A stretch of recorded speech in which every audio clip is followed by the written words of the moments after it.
Bura oko potpisa za referendum nikako da se stiša. Ministarstvo uprave objavilo je tko će moći pogledati nevažeće potpise. Inicijativa Narod odlučuje nije se našla na tom popisu. Ministarstvo tvrdi da se nisu ni prijavili, a oni pak uzvraćaju da je to laž.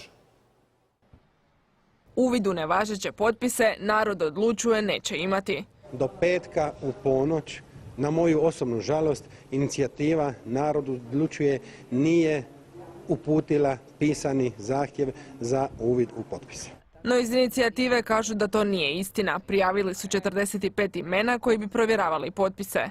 Čije smo osobne podatke, preslike osobnih iskaznica poslali u Ministarstvo uprave u 2 odvojena maila. Radi toga što ministar Kuščević i dalje laži, obmanjuje hrvatske građane i hrvatsku javnost, radi njegove nesposobnosti da ovo provede na transparentan način sukladno zakonima i Ustavu Republike Hrvatske, mi tražimo da ministar Kuščević odstupi. Ministar Kuščević tvrdi da taj mail ministarstvo nije dobilo, a na optužbe da laže kaže kako poštuje zakone. A onima koji me zbog toga napadaju, zbog svojih nekakvih političkih interesa, poručujem da se politički ciljevi ne ostvaruju na silu i da i oni se moraju pridržavati hrvatskih zakona.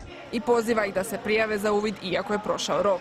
A inicijativa će ga umjesto toga opet prijaviti DORH-u. Prijavili su ga i Povjerenstvu za sukob interesa koje je počelo raditi na predmetu.